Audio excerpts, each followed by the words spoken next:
Menindaklanjuti hasil temuan BPK terkait cukai hasil tembakau, BAKN DPR RI melakukan kunjungan kerja ke beberapa daerah penghasil rokok.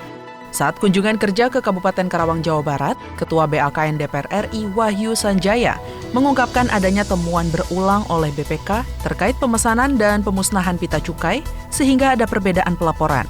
Salah satunya karena tidak adanya nomor seri pada pita cukai tersebut. Setelah kita lihat di sini ada beberapa hal yang menurut kami perlu diperbaiki, termasuk salah satunya apakah ada kemungkinan untuk memberikan nomor seri pada pita cukai tersebut.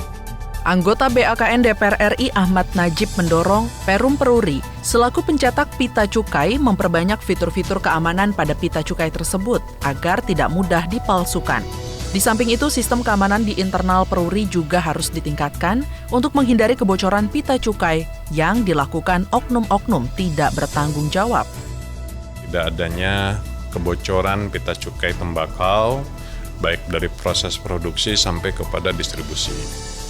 Yang berikutnya, kami juga selalu ingin memastikan bahwa pita cukai ini tidak mudah untuk dipalsukan.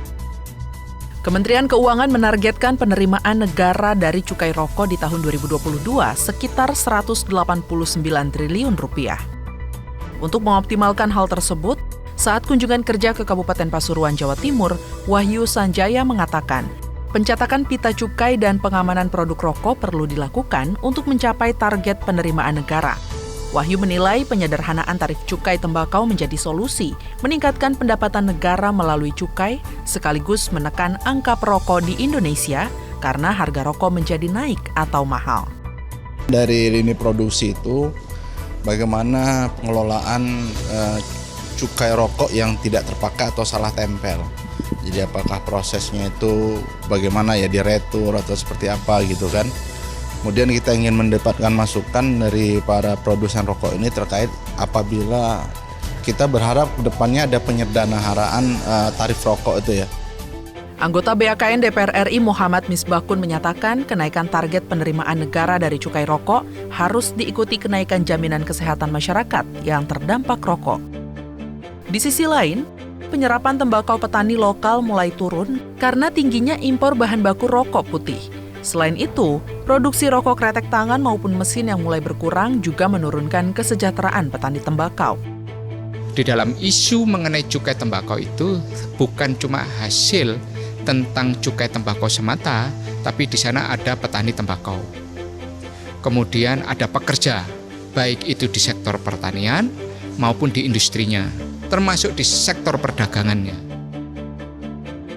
BAKN DPR RI juga menyoroti pemanfaatan dana bagi hasil cukai hasil tembakau atau DBH-CHT. Anggota BAKN DPR RI Ahmad Najib menegaskan, tujuan awal pemanfaatan DBH-CHT adalah memberikan kompensasi akibat dampak dari asap rokok pada semua kalangan. Namun, sejumlah Pemda kebingungan memanfaatkan DBH-CHT, terutama daerah yang sudah memiliki infrastruktur kesehatan yang lengkap. Ada keinginan dari Pemda tersebut bahwa penggunaan DBCHT ini lebih fleksibel.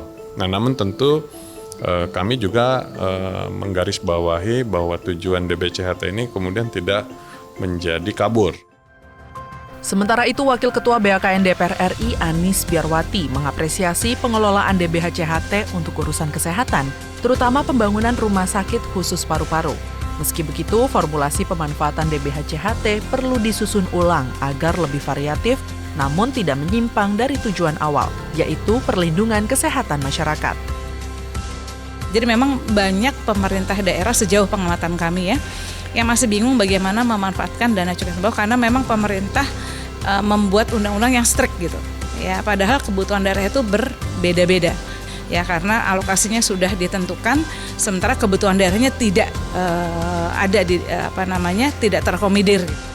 BAKN DPR RI menilai aspirasi Pemda terkait regulasi pemanfaatan DBH-CHT agar lebih fleksibel akan menjadi pertimbangan BAKN DPR RI dalam mengeluarkan rekomendasi, sehingga tidak menumpuk pada pemanfaatan yang kurang efektif. Namun, pemanfaatannya perlu ditekankan pada belanja negara yang berkualitas selain sektor kesehatan. Misalnya untuk kesejahteraan para petani tembakau dan mendukung sektor pendidikan.